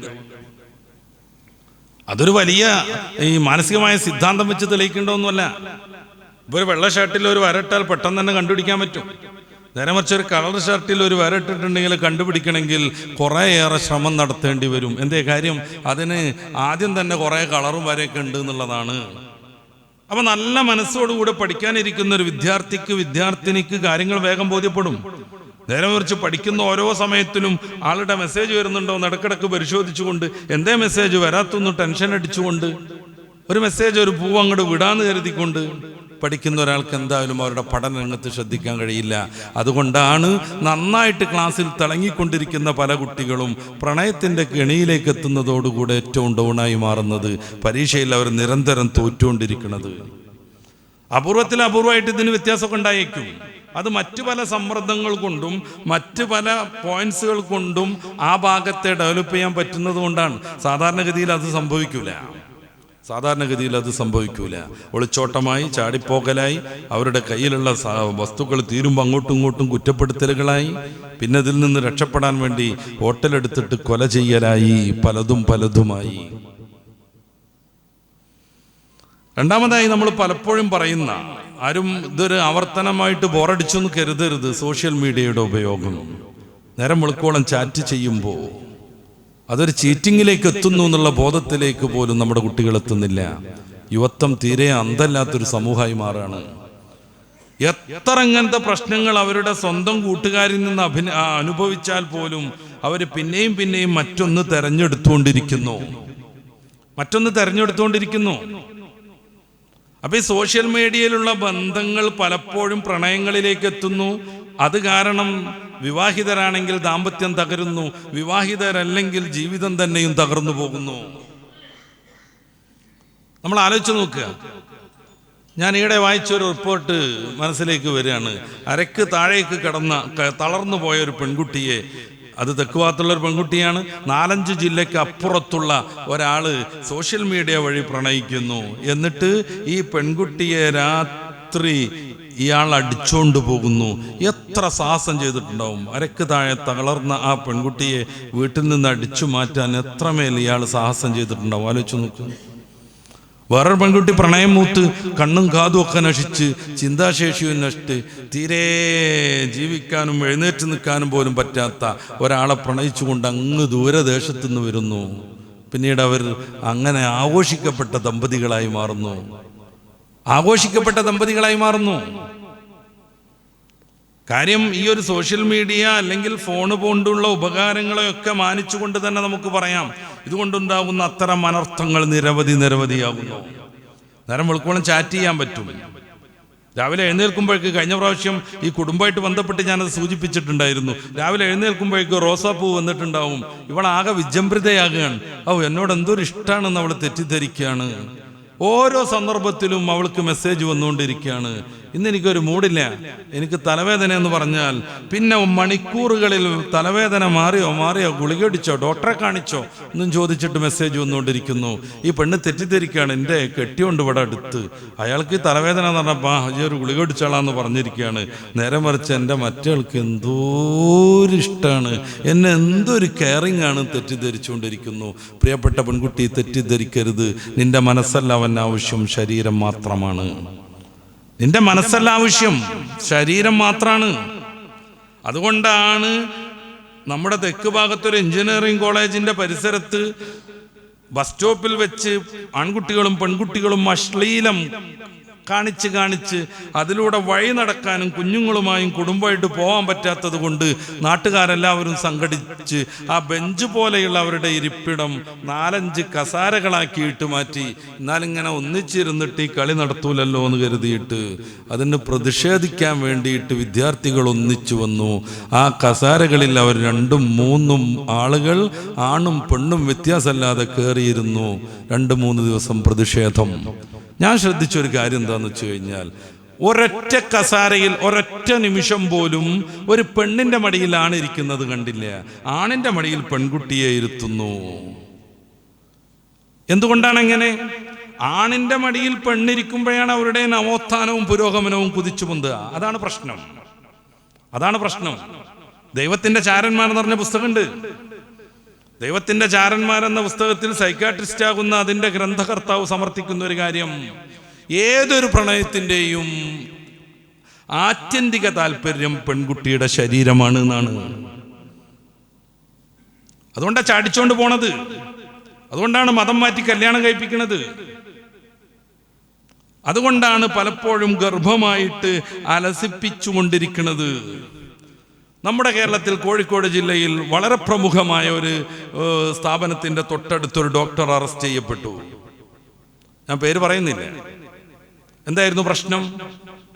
ഐപ്പിൽ എന്ന പേരിൽ ഒരു ഗുളിക കുടിച്ചിട്ടുണ്ടെങ്കിൽ 70 മണിക്കൂറോളം ഗർഭമുണ്ടാവാത്ത ഒരു സാധനം ഉണ്ടല്ലോ, ഇത് അദ്ദേഹം വ്യാപകമായി ബൾക്കായിട്ട് ഇറക്കി അവിടെയുള്ള കുട്ടികൾക്കൊക്കെ വിതരണം ചെയ്യുക. എത്രത്തോളം എന്നറിയോ? 100-200 രൂപയാണ് അതിൻ്റെ വില എന്ന് എനിക്ക് തോന്നുന്നു. അത് അയാൾ വിറ്റിരുന്നത് 2000 അതിൻ്റെ അപ്പുറവും രൂപയ്ക്കായിരുന്നു. നമ്മൾ ആലോചിച്ച് നോക്കണം, ഒരു സ്ഥാപനത്തിൻ്റെ അടുത്ത് ഒരു ഡോക്ടർ നടത്തുന്ന മെഡിക്കൽ ഷോപ്പിൽ അയാളുടെ ചെറിയ ക്ലിനിക്കും ഒക്കെ ഉണ്ട്. ഈ സാധനം കഴിച്ചാൽ 70 മണിക്കൂർ ഗർഭം ഉണ്ടാവില്ല, എന്ത് തോന്നിയാസം ചെയ്താലും ഗർഭം ഉണ്ടാവില്ല. ഇങ്ങനത്തെ ഗുളിക, അതിന് കുറേ സൈഡ് എഫക്റ്റ് ഉണ്ട്. അത് ഞാൻ വായിച്ചിട്ടുണ്ട് പല ആരോഗ്യ മാസികകളിലും. മൈഗ്രെയിൻ പോലെയുള്ള രോഗങ്ങൾ ഉണ്ടാവുന്നുണ്ട്, നട്ടല് വേദന വരുന്നുണ്ട്, പിന്നെ ഗർഭം വരാതിരിക്കാനുള്ള സാധ്യതകളുണ്ട്, മെൻസസ് ഡിസോർഡർ ആകുന്ന പ്രോബ്ലം ഉണ്ട്. ഇങ്ങനെയൊക്കെ ആയിട്ടും 100-200 രൂപക്ക് ഗർഭം മുടക്കാനുള്ള ഈ ഗുളിക 2000-നും അതിലേറെ വിലക്കും ബൾക്കായിട്ട് ഇറക്കി നിരവധിയായ കുട്ടികൾക്ക് ഇയാൾ വിതരണം ചെയ്യുക. എന്തിനായിരിക്കും ഇത്? തലവേദനക്കാണോ? ഇത് അതുകൊണ്ടാണ് ദൈവത്തിൻ്റെ ചാരന്മാർ എന്ന പുസ്തകം എഴുതിയ ആൾ പറയണത്, ശരീരമായിരുന്നു ഞാൻ പ്രണയിച്ച കാലത്തും എൻ്റെയും ഇഷ്ടം എന്ന്. അതുകൊണ്ടാണ് ഏത് സമരത്തിലും പെൺകുട്ടിയെ മടിയിലിരുത്തുന്നത്. അപ്പോഴാണ് അവരുടെ പുരോഗമനം കുതിച്ചു പൊന്തുക. പെൺകുട്ടിയുടെ മടിയിലിരിക്കാനല്ല താല്പര്യം. സമരത്തിൻ്റെയോ ആഭാസങ്ങളുടെയൊക്കെ പേരിൽ ഈ പ്രണയിച്ചു കൊണ്ടെടുക്കുന്ന പെണ്ണിനെ പരമാവധിക്കപ്പുറം ഉപയോഗപ്പെടുത്തണം. അങ്ങനെയാണ് പല പെൺകുട്ടികളും ആത്മഹത്യയിലേക്ക് എത്തുന്നത്, പഠനം മുഴപ്പണത്, പിന്നീട് വീട്ടിലേക്ക് തന്നെ വരാതെ മുങ്ങിപ്പോണത്, പിന്നീട് സ്ഥിരം ഇതിൻ്റെ പണിക്കാരായി മാറുന്നത്. അതൊക്കെ മാന്യമായൊരു കേരളത്തിലാണ് ഞാൻ സംസാരിക്കുന്നത്. സെക്സ് വർക്കേഴ്സ് അവരുടെ ആത്മകഥ ഇറങ്ങിയിട്ട് ആഘോഷിച്ച കേരളത്തിലാണ് ഞാനുള്ളത്. സെക്സ് വർക്കേഴ്സിന്റെ ആത്മകഥ ഇറങ്ങുക, എങ്ങനെയൊക്കെയാണ് അവർ പുരുഷന്മാരെ ആശ്വസിപ്പിക്കുന്നതും സംപ്രീതരാക്കുന്നതെന്ന് ഒരു സെക്സ് വർക്കറായ ഒരു പെണ്ണ് പറഞ്ഞുകൊണ്ടിരിക്കുക. അതൊക്കെ വലിയ പ്രമുഖം പോയിട്ട് എഴുതിയിട്ട് ബുക്കാക്കി മാറ്റുക, അത് ബെസ്റ്റ് സെല്ലറായി കേരളത്തിൽ വിതരണം ചെയ്യപ്പെടുക. ഈ താന്തോന്നിത്തങ്ങൾ സമൂഹത്തെയും മനുഷ്യനെയും നശിപ്പിക്കുമ്പോൾ പാടില്ല. മാനുഷാത പറയാൻ ആരെങ്കിലുമൊക്കെ വേണം. അപ്പൊ ഈ സോഷ്യൽ മീഡിയകളെ പരമാവധി ഉപയോഗപ്പെടുത്തണം. വീട്ടിൽ പഠനാവശ്യാർത്ഥത്തിൽ കമ്പ്യൂട്ടറിൽ നെറ്റ് കണക്ഷൻ ഉണ്ടെങ്കിൽ ആ കമ്പ്യൂട്ടർ വെക്കേണ്ടത് നമ്മുടെ സിറ്റ് ഔട്ടിലാണ്. അല്ലെങ്കിൽ ആരെങ്കിലുമൊക്കെ കട്ടുണ്ടോ എന്നുള്ള പേടിയുണ്ടെങ്കിൽ നമ്മുടെ ഡൈനിങ് ഹാളിലാണ്. കാരണം എന്താ, ബാക്കിയുള്ള എല്ലാവരും ബന്ധപ്പെടുന്ന പൊതു ഇടങ്ങളിലാവണം, സ്വകാര്യ റൂമുകളിലാവരുത്. കുട്ടികൾ വഴിതെറ്റിപ്പോകും, വൃത്തികെട്ട കാര്യങ്ങൾ അവർ കണ്ടുകൊണ്ടിരിക്കും, പിന്നെ അതിൻ്റെ അഡിക്റ്റുകളാകും, പഠനം താറുമാറാകും. എല്ലാ പരീക്ഷയിലും ഫസ്റ്റ് ഉണ്ടായിരുന്ന കുട്ടി ഇത്തരം പോണോ സെറ്റുകളുടെ അഡിക്റ്റായി കഴിഞ്ഞാൽ ഏറ്റവും ബാക്കിലേക്ക് എത്തും, പഠനം തന്നെ ഉപേക്ഷിക്കേണ്ടി വരും. ഈ പോണോസൈറ്റിനെ കുറിച്ചൊക്കെ വിമർശിക്കുമ്പോൾ രവിചന്ദ്രൻ സിയെ പോലെയുള്ള യുക്തിവാദി നേതാക്കൾക്ക് ഒരു അഭിപ്രായമുണ്ട്. ഉണ്ടാക്കുന്നത് ഞങ്ങളെ ടീമാണെങ്കിലും കാണുന്നത് നിങ്ങളോലല്ലേ എന്നാണ് അവർ പറയണത്. ഈയിടെ നടന്നൊരു ചർച്ചാ യോഗത്തിൽ മൂപ്പര് പറയാ, പോണോസൈറ്റ് കാണുന്ന, പോൺ വീഡിയോസ് കാണുന്ന 10 ഏറ്റവും മുന്നിലുള്ള കൂടുതൽ കാണുന്ന രാഷ്ട്രങ്ങളുടെ കണക്കെടുത്താൽ 6 മുസ്ലിം രാജ്യങ്ങളാണ്. വേണമെങ്കിൽ പരിശോധിച്ചു നോക്കാം. അയാൾ വെല്ലുവിളിക്കാണ്. ഈ വൃത്തികെട്ട ഈ വീഡിയോസ് കാണുന്ന 10 ഏറ്റവും കൂടുതൽ കാണുന്ന രാജ്യങ്ങളെടുത്താൽ 6 മുസ്ലിം രാജ്യങ്ങളാണെന്ന് അയാൾ തള്ളിയത്. അതൊന്ന് പരിശോധിക്കൂ. നമ്മുടെയൊക്കെ മുമ്പിലുണ്ടല്ലോ ഗൂഗിൾ. 20 രാഷ്ട്രങ്ങൾ എടുത്താൽ 19ാമത്തേതായി വരുന്ന മൊറോക്കോ മാത്രമാണ് ഒരു മുസ്ലിം രാജ്യം. നമ്മൾ ആലോചിച്ച് നോക്കണം ഇവരുടെ കള്ളക്കണക്കുകളുടെ ചില കാര്യങ്ങൾ. 20 രാഷ്ട്രങ്ങൾ എടുക്കുക, 10 രാഷ്ട്രങ്ങളല്ല. 10 രാഷ്ട്രങ്ങളിൽ 6 മുസ്ലിം രാജ്യങ്ങളാണ് എന്ന് പറയുന്ന തള്ള് അവഗണിച്ച് തള്ളിക്കൊണ്ട് നമ്മൾ 20 രാഷ്ട്രങ്ങളുടെ കണക്കെടുക്കുക. 19ാമത്തെ മൊറോക്കോ മാത്രമാണ് ഒരു മുസ്ലിം രാജ്യം കടന്നു വരുന്നത്. അതുവരെയുള്ളത് മൊത്തം മുസ്ലിം രാജ്യമല്ലാത്തതാണ്. പലപ്പോഴും ഇവരൊക്കെ ആഘോഷിച്ചു കൊണ്ടിരിക്കുന്നവരുടെ അഭിമാന രാജ്യങ്ങളാണ്. മുസ്ലിം രാജ്യങ്ങളിൽ കണക്കുണ്ടാവട്ടെ, കണക്ക് കൂടട്ടെ കൂടാതിരിക്കട്ടെ, മുഅ്മിനായൊരു മനുഷ്യൻ അത് കാണാൻ പാടില്ല. ഇത് കാണുമ്പോൾ വഴിതെറ്റുന്നു. ഇങ്ങനെയല്ല എൻ്റെ ഭർത്താവിൻ്റെ പ്രകടനങ്ങളെന്ന് പെണ്ണ് തെറ്റിദ്ധരിക്കുന്നു. ഇപ്പരിപാടിക്കൊന്നും എൻ്റെ പെണ്ണിനെ പറ്റൂല എന്ന് ആണും ധരിക്കുന്നു. അതോടുകൂടി അവരുടെ ഇടയിൽ അകൽച്ച വരുന്നു. സോഷ്യൽ മീഡിയ കൊണ്ടുണ്ടാകുന്ന കുറേ അനർത്ഥങ്ങൾ എന്നുള്ളിൽ പറയാനുണ്ട്. തൽക്കാലം ഞാൻ അവിടെ നിന്ന് ഇങ്ങോട്ട് പോരുകയാണ്. പിന്നെ നമ്മളെ പ്രലോഭിപ്പിച്ചുകൊണ്ടിരിക്കുന്ന കുറേ സംഗതികളുണ്ട്. ഇപ്പോൾ ഉദാഹരണമായിട്ട് നല്ല കാര്യത്തിന് പേരിൽ നല്ലതാണ് എന്നുള്ള രീതിയിൽ മേമ്പൊടിയൊക്കെ ഇട്ടിട്ട് മനുഷ്യനെ തകർക്കുന്ന ചില സംഗതികൾ പറയാതെ വയ്യ. മാപ്പിളപ്പാട്ട് അതിൻ്റെ മുന്നിൽ നിൽക്കുന്നു. മാപ്പിളപ്പാട്ട് എന്ന് പറഞ്ഞാൽ എല്ലാം അനുവദനീയമായി എന്നൊരു ധാരണ ഉണ്ട്. ഈ നിമിഷത്തിൽ തിരുത്തണം. ഈ വൃത്തികെട്ട വികാരങ്ങളെ ഉത്തേജിപ്പിച്ചുകൊണ്ടിരിക്കുന്ന പാട്ടുകളാണ് മാപ്പിളപ്പാട്ടെന്ന പേരിൽ ഇന്ന് വ്യാപകമായി പ്രചാരത്തിലുള്ളത്. ആ വരികൾ ഉദ്ധരിക്കാൻ പോലും പറ്റില്ല. ഇന്ന് ക്ലാസ് കട്ട് ചെയ്ത് എൻ്റെ കൂടെ പോരുമോ നീ സാബിറ എന്നുള്ളത് എന്ത് സന്ദേശമാണ് ഒരു പെൺകുട്ടിക്ക് നൽകുന്നത്? എന്ത് സന്ദേശമാണ് അതൊരു പെൺകുട്ടിക്ക് നൽകുന്നത്? താൻ പണ്ട് പ്രണയിച്ച പെണ്ണിനെ കല്യാണം കഴിച്ച് അവളുടെ ഭർത്താവിനോടൊപ്പം വളരെ മനോഹരമായി ജീവിക്കുമ്പോൾ ഇവിടുന്ന് പാട്ടുപാടാണ്. അവിടെ മഴ പെയ്യാറുണ്ടോ എന്നും ചോദിച്ചിട്ട്. അവിടെ എന്ത് പെയ്താലെന്തവന്? പശു ചത്തു, ഇനി മോരിന്റെ പുളി ആലോചിച്ചിട്ടിരിക്കാൻ പറ്റില്ല. നമ്മൾ രണ്ടുപേരും ഇടവഴിയിൽ ഒരു കുടയിൽ മഴ പെയ്തപ്പോൾ ഒന്നിച്ചു നിന്നത് ഓർമ്മണ്ടോ? നൊസ്റ്റാൾജി ഇറക്കുകയാണ്. അവിടെ നിൽക്കല്ലേ, ഇനിയുടെ പോരിന്റെ കൂടെ എന്ന് പ്രേരിപ്പിച്ചു കൊണ്ടിരിക്കുകയാണ് മാപ്പിളപ്പാട്ടുകാരൻ. അങ്ങനത്തെ ചില മാപ്പിളപ്പാട്ടുകാരൊക്കെ ഇസ്ലാമിനെ നന്നാക്കാൻ വരെ ഇറങ്ങിയിട്ടുണ്ട്. ഇത് അവരുടെ പാട്ടിന്റെ കോലം. ഉദ്ധരിക്കാൻ പറ്റാത്ത വൃത്തികേടുകൾ ധാരാളം ആ വരികളിലുണ്ട്. മനുഷ്യന്റെ ഇത്തരം വികാരങ്ങളെ ഉത്തേജിപ്പിച്ച് അവരെ മതത്തിൽ നിന്ന് പുറത്തു കൊണ്ടുവന്ന് ഏറ്റവും ചുരുങ്ങിയത് ഈ കാര്യത്തിനൊക്കെ വലിയ പ്രാധാന്യവും മതത്തിന്റെ നിയമങ്ങൾക്ക് തീരെ പ്രാധാന്യവും നൽകാത്ത തലമുറയാക്കി മാറ്റുന്നു മാപ്പിളപ്പാട്ടുകൾ. സിനിമകളും അതിന് വലിയ സ്വാധീനവും പങ്കും വഹിക്കുന്നു. സിനിമ പിന്നെ മാപ്പിളപ്പാട്ട് എന്നുള്ള പേരിലല്ലാത്തതുകൊണ്ട് നമുക്ക് പ്രത്യേകിച്ച് ഇതിൽ ഇടപെടേണ്ട കാര്യമല്ല. അതൊക്കെ ഇസ്ലാം ആദ്യമേ മാറ്റിവെച്ച സംഗതികളാണ്. മാപ്പിളപ്പാട്ട് അങ്ങനല്ല. അത് സമൂഹം നെഞ്ചേറ്റിയൊരു കാലുണ്ടായിരുന്നു. അതുകൊണ്ട് ആത്മീയമായ പുരോഗതി ഉണ്ടാകുമായിരുന്നു. എരഞ്ഞോളി മൂസാക്കയുടെ കെട്ടുകൾ 3 കെട്ടി കട്ടിലിൽ നിന്നെയുമേറ്റി ഒരു ദിനമുണ്ടൊരു യാത്ര, തീരമടക്കമില്ലാത്ത യാത്ര. മനസ്സറിഞ്ഞൊന്ന് പാടി നോക്കൂ, നമ്മൾ തരളിതരായി പോകും. അതിൽ നിന്ന് മാറിയിട്ട് വൃത്തികേടിലേക്ക് പോകുമ്പോൾ പറയണം, പലവട്ടം ആലോചിച്ചിട്ട് ഒരു വട്ടം ഞാൻ കാമിനിയോട് ചോദിച്ചു എന്നുള്ളത് എതിർക്കേണ്ടി വരും. ഓത്തുപള്ളി പോയ സമയത്ത് അരിനെല്ലിക്ക വാങ്ങി പറിച്ചു തന്നതിന് പകരം നീ ഇപ്പം എനിക്ക് എന്തെങ്കിലുമൊക്കെ തരണം എന്ന് ഉള്ളു വെച്ചിട്ട് പാടുമ്പോൾ അതിനെ തിരുത്തേണ്ടി വരും. പെൺകുട്ടികൾ കയറി മേയുന്ന വേറൊരു രംഗമുണ്ട്. ഇഷ്കുർ റസൂൽ എന്ന് പറഞ്ഞിട്ട് കുറേ വാട്സാപ്പ് ഗ്രൂപ്പുകൾ. അതാണ്ട് റസൂലിനെ ഇഷ്ടപ്പെടണം എന്നുള്ളതിൽ ഒരു തർക്കമില്ല. ഈമാൻ പൂർണ്ണമാണെങ്കിൽ മുത്ത് ഹബീബിന് ഹൃദയത്തിന്റെ താളവും ആത്മാവിന്റെ സംഗീതവുമായി കൊണ്ടു നടക്കണം. അതിലൊന്നും ഒരു തർക്കമല്ല. റാബിയത്തുൽ അദബിയ അങ്ങനെ നടന്നത് വാട്സാപ്പ് ഗ്രൂപ്പിൽ മേഞ്ഞിട്ടല്ല. നഫീസത്തുൽ മിസ്രി അவ்விதം ജീവിച്ചത് വാട്സാപ്പ് ഗ്രൂപ്പിലോ ട്വിറ്ററിലോ വോയിസും ടെക്സ്റ്റും വിട്ടിട്ടല്ല. നമ്മുടെ നാട്ടിൽ കുറേ പെണ്ണുങ്ങൾ ആഷിക്കാത്ത് ഗ്രൂപ്പുകൾ, എന്നിട്ട് നന്നായിട്ട് മനോഹരമായി പാട്ട് പാടുന്ന ഒരു ചെറുപ്പക്കാരൻ്റെ കല്യാണത്തിൻ്റെ അന്ന് ഇവരൊക്കെ ഹൃദയം പൊട്ടിയിട്ട് വിലാപം. അവരങ്ങനെ തന്നെ മെസ്സേജ് ഇട്ടു, ഇന്ന് പല ആഷിക്കാത്തുകളുടെയും ഹൃദയം പൊട്ടുന്ന ദിവസമാണ്. എന്ത് കാര്യത്തിന്? ഏതോ ഒരുത്തൻ്റെ കല്യാണം കഴിയുമ്പോഴേക്ക് ഇവരെ ഹൃദയം പൊട്ടിപ്പോകുകയെ. അപ്പൊ ആൾക്ക് ഇഷ്കും അതിൻ്റെ പാട്ടും ആരെയാണോ മദ്ഹ് ചെയ്യുന്നത്, ആ മംദൂഹാകുന്ന മദീനയിലെ രാജകുമാരനൊന്നുമല്ലേ വിഷയം. പാടിക്കൊണ്ടിരിക്കുന്ന മാദിഹാണോ പ്രധാനം? കണ്ട ഓരോ നിമിഷവും കഠിനമായ ഹറാമാണ്. ഇഷ്കിന്റെ പേരിൽ സംഘടിക്കുക, അഭിമായ നബിതങ്ങളുടെ സ്നേഹത്തിന്റെ പേരിൽ സംഘടിക്കുക. ഇങ്ങനെയൊക്കെ സംഘടിക്കാൻ ഏത് ഇസ്ലാമാണ് ഇവർക്ക് സമ്മതം കൊടുത്തേ? അപ്രകാരമാണ് മറ്റൊരു തോന്നിയാസം. പറയാതിരിക്കാൻ വയ്യ. കാലിഗ്രഫി. എന്നിട്ട് ആയത്തുകളും ദിക്റുകളും ഒക്കെ ഇങ്ങനെ കോലം മാറ്റി അങ്ങോട്ടും ഇങ്ങോട്ടും ഒക്കെയിട്ട് എഴുതുക. കാലിഗ്രഫിയുടെ സാധ്യതകളെ കുറിച്ചോ അത് ഇസ്ലാമിക ലോകം ഇസ്ലാമിക സംസ്കാരമുള്ള ബന്ധത്തെക്കുറിച്ചൊന്നുമല്ല ഞാൻ പറയണത്.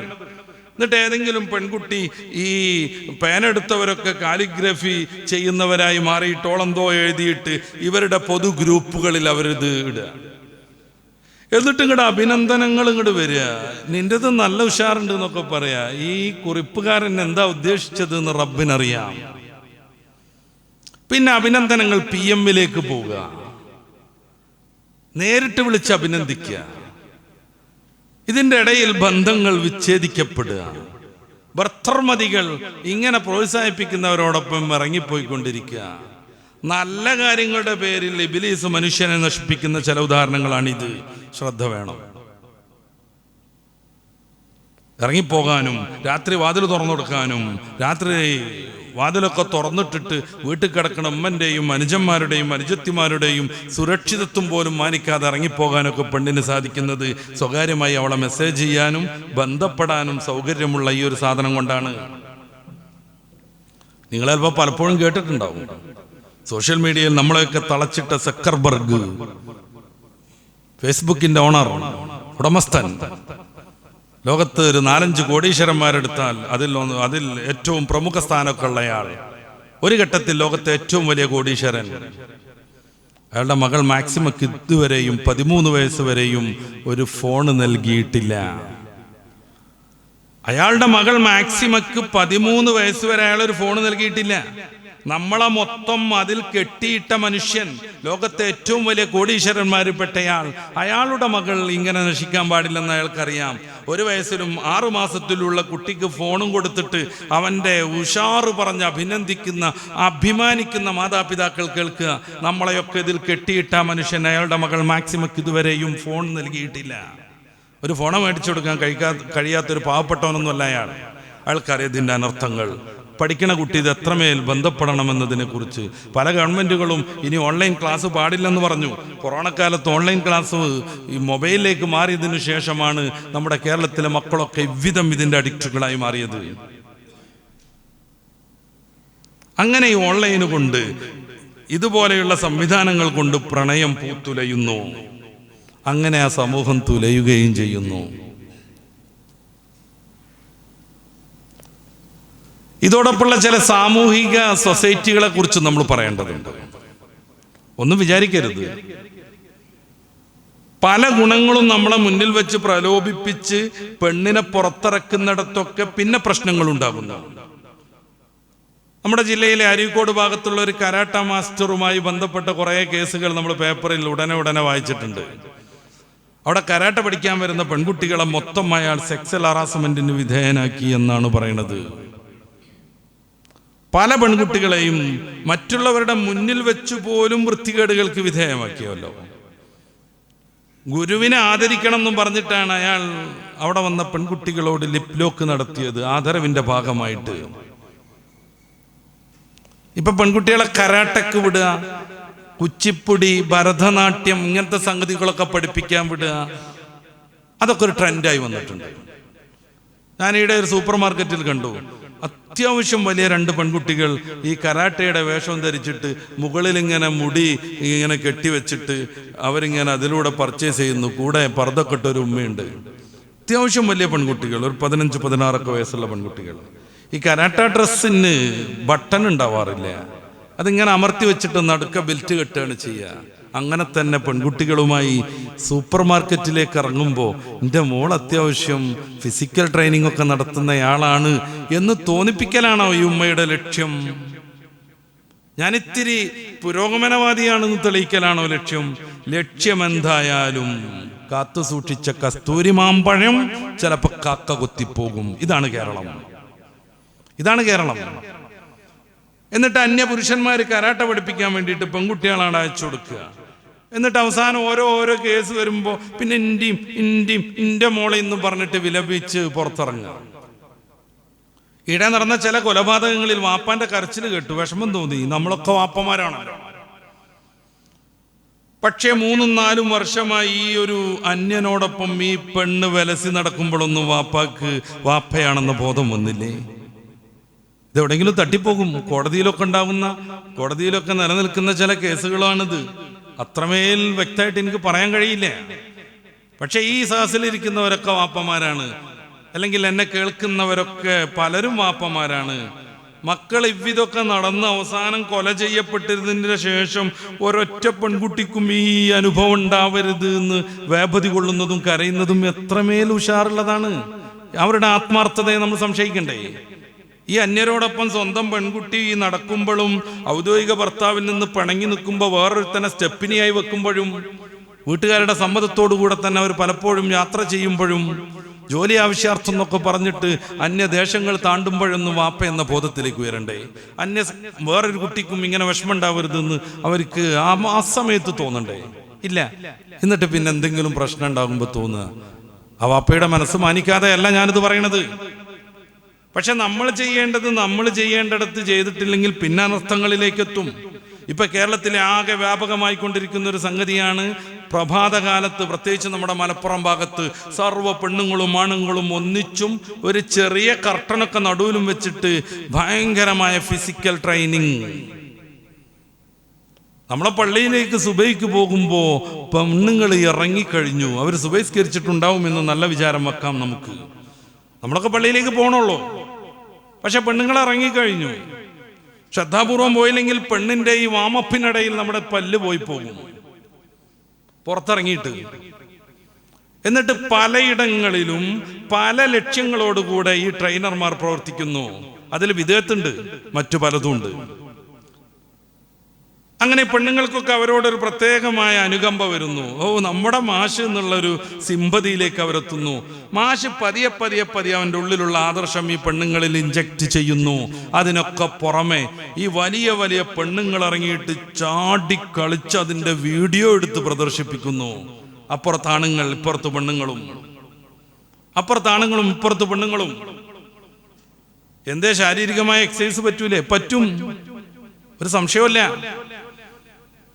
ജീവിതശൈലി രോഗങ്ങൾ കൂടുതലേ. അപ്പൊ എന്തായാലും ഇങ്ങനത്തെ കുറെ സംഗതികളൊക്കെ വേണം, അതിലും തർക്കമില്ല. പക്ഷെ എങ്ങനെയാവണം? അന്യപുരുഷൻ ഇങ്ങനെ കോച്ച് ചെയ്തിട്ട് മൂപ്പരാള് വന്നിട്ട് കൈ അങ്ങോട്ട് വെച്ചിട്ട് ഇങ്ങോട്ട് വെച്ചിട്ട് ചാടി തുള്ളി കളിച്ചിട്ട് അതിന്റെ വീഡിയോ എടുത്തിട്ട് അങ്ങനെയാണോ ശരീരം ആരോഗ്യം ഉണ്ടാക്കേണ്ടത്? എന്താ ഈ ചാട്ടം വീട്ടിൽ നിന്ന് നടത്തിക്കൂടെ? വീട്ടിലുള്ളവർക്കൊക്കെ പാടെ കൂടിക്കൂടെ? എക്സസൈസ് ആണല്ലോ വേണ്ടത്, ശാരീരിക അധ്വാനം. വെള്ളം കോരാൻ പറ്റുന്നുണ്ടോ ആർക്കെങ്കിലും? ഇല്ല. അരക്കുന്നുണ്ടോ ആരെങ്കിലും? ഇല്ല. അടിച്ചു വാരുന്നുണ്ടോ? അതുമില്ല. അലക്കുന്നുണ്ടോ? ഇല്ല. സ്വിച്ചിട്ട് പോന്നാൽ ഉണങ്ങിയിട്ട് കിട്ടും. പിന്നെ പലതും കഴിച്ചുകൊണ്ട് ഇങ്ങനെ ഫോണിൽ തന്നെ ഇരിക്കുക. എന്നിട്ട് ഇതൊന്ന് കുറക്കാൻ വേണ്ടിയിട്ട് പുറത്തിറങ്ങി ചാടി തുള്ളി കളിക്കുക. ഒരു 10-50 റക്അത്ത് തഹജ്ജുദ് നിസ്കരിച്ചാൽ എങ്ങനെ ഉണ്ടാവും? ഒരു 4 മണിക്ക് എണീക്കുക, ഒരു 3 മണിക്ക് എഴുന്നേൽക്കുക, എന്നിട്ട് അങ്ങനെ തഹജ്ജുദ് നിസ്കരിക്കുക. ചില വിദേശ കോച്ചുകളൊക്കെ അറേബ്യൻ നാടുകളുടെ ചില ക്ലബ്ബുകളെ പരിശീലിപ്പിക്കാൻ വന്നിട്ട് കളിക്കാര് നിസ്കരിക്കുന്നത് കണ്ടപ്പോൾ ഇതിനപ്പുറം ഒരു ഫിസിക്കൽ ട്രെയിനിങ് വേണ്ട എന്ന് തീരുമാനിച്ച് അൽവത്തൻ പോലെയുള്ള പത്രങ്ങളിൽ ലേഖനം എഴുതിയത് വായിച്ചിട്ടുണ്ട്. അർജന്റീനക്കാരൻ ഒരു കോച്ച് വന്നിട്ട് സൗദിയിലെ മറ്റൊരു ക്ലബ്ബ്, ആ ക്ലബിനെ പരിശീലിപ്പിച്ചപ്പോൾ മരുബിയായപ്പോൾ അവരെ കൂടെ നിസ്കരിക്കാൻ നിന്നപ്പോൾ അയാള് ഇതിനപ്പുറം ഒരു ഫിസിക്കൽ ട്രെയിനിങ് വേണ്ട, ശീർഷാസനം എന്ന് പറയുന്ന ഒരു പ്രത്യേകമായ ഒരു എക്സസൈസ് ഉണ്ട്, ഇതിലൊക്കെ ഉണ്ടാവും ഫിസിക്കൽ ട്രെയിനിങ് ഒക്കെ നേടിയ ആളുകൾ. അതുകൊണ്ട് കുറെ ഗുണങ്ങൾ കിട്ടുന്ന പറയുന്നത്. പക്ഷെ അറ്റാക്ക് ഉണ്ടെങ്കിൽ, അതുപോലത്തെ വല്ല രോഗസാധ്യതയുണ്ടെങ്കിൽ, ബ്ലഡ് പ്രഷർ ഉണ്ടെങ്കിൽ ചിലപ്പോൾ അതുകൊണ്ട് അടിച്ചു പോകും. അത്തരം ആളുകൾക്കും സുജൂദ് അതിൻ്റെ അതേ ഫലം നൽകുന്ന തീരെ അപകട സാധ്യതയില്ലാത്തൊരു എക്സസൈസ് ആണ്. അതിനു വേണ്ടിയാണ് സുജൂദ് ചെയ്യണം എന്നല്ല ഞാൻ പറയണത്. യോഗാസനം എന്ന് പറഞ്ഞ് പെണ്ണുങ്ങളൊക്കെ ഇറങ്ങുക, എന്നിട്ട് ചമ്രം പടിഞ്ഞിരുന്നിട്ട് ഇങ്ങനെ ബ്രീത്ത് എക്സസൈസ് നടത്തുക. ഇതൊക്കെ എത്രമേൽ സൂക്ഷ്മമായി കൈകാര്യം ചെയ്യേണ്ടതാണ്. ഈ ഭാഗം അങ്ങനെ പൊക്കി പിടിച്ചിട്ട് മറ്റേ മൂക്കിലൂടെ ശ്വാസം കയറ്റുക, അതങ്ങനെ കുറേ നേരം തലച്ചോറിൽ വെച്ചിട്ട് പിന്നെ അതിലൂടെ തന്നെ വിടുക, പിന്നെ മറ്റേലൂടെ വിടുക, മറ്റേ കൂടി കയറ്റി ഇതിലൂടെ വിടുക. ഇങ്ങനെ കുറേ ബ്രീത്ത് എക്സസൈസ് ഉണ്ട്. നമ്മുടെ പ്രധാനമന്ത്രിയൊക്കെ ഹിമാലയത്തിൻ്റെ മുകളിലേക്ക് പോവാറുണ്ട്, ആരും ഇല്ലാത്തടത്ത് വെച്ചിട്ട് ഇത് ചെയ്യാൻ വേണ്ടി. 600 ക്യാമറാമാന്മാരുണ്ടാകും, 5-6 വലിയ ബസ്സിൽ പട്ടാളക്കാരുണ്ടാവും, കുറേ സ്റ്റാഫൊക്കെ ഉണ്ടാവും. എന്നിട്ട് ഭാരതം ലോകത്തിന് നൽകിയ വലിയ സംഭാവനയാണെന്നാണ് പറയണത്. നമ്മളതിനൊന്നും എതിർക്കണില്ല. ശരീരത്തെ നമുക്ക് ഡെവലപ്പ് ചെയ്യാൻ പറ്റുന്ന, ആരോഗ്യം ഉണ്ടാക്കാൻ പറ്റുന്ന ഏത് പണി നമുക്ക് ചെയ്യാൻ പറ്റും. കരാട്ടെ ആവാം, കളരി ആവാം, കുംഫു ആവാം, തൈക്കോണ്ടയാവാം, ഒക്കെ പറ്റും. പക്ഷെ ഈ യോഗാസനം എന്ന് പറഞ്ഞ് പൊലിപ്പിച്ച് പതഞ്ജലി മഹർഷി നിർമ്മിച്ച ഷഡ്ദർശനങ്ങളിൽപ്പെട്ട യോഗാദർശനമാണ് പ്രചരിപ്പിക്കുന്നതെങ്കിൽ അതൊരു മതപരമായ വിഷയമാണ്, പറയാതിരിക്കാൻ വയ്യ. പല മന്ത്രങ്ങൾ ചൊല്ലിയിട്ട് വിഘ്നേശനെ സ്തുതിച്ചിട്ടൊക്കെ ഉള്ള മന്ത്രമാണെങ്കിൽ, എക്സസൈസ് ആണെങ്കിൽ, ഇങ്ങനെ ഇരുന്ന് ആലോചിച്ചുകൊണ്ടിരിക്കുന്നത് ഓംകാര മന്ത്രമാണെങ്കിൽ അതൊക്കെ അതിൻ്റെ മസലാണ്. മുസ്ലിമായൊരു മനുഷ്യന് പറ്റില്ല. മുസ്ലിമായ മനുഷ്യൻ സർവശക്തനാകുന്ന ഏകദൈവത്തിൽ വിശ്വസിക്കുന്നു. അതിനപ്പുറമുള്ള സംഗതികളെ പ്രൊമോട്ട് ചെയ്യുന്ന ഒരു പരിപാടിയും പറ്റൂല. ഇനി അതൊന്നുമില്ല, അതിൻ്റെ ചില എക്സസൈസ് ഒക്കെയാണ് പറ്റും, പക്ഷെ അതിനും ചില കൃത്യതകൾ പാലിക്കാനുണ്ട്. നിങ്ങൾ ചിലപ്പോ മനസ്സിലാക്കിയിട്ടുണ്ടാകും ശരത് ജോയ്സ് എന്ന് പറയുന്ന യോഗ ഗുരുവിനെ പറ്റി.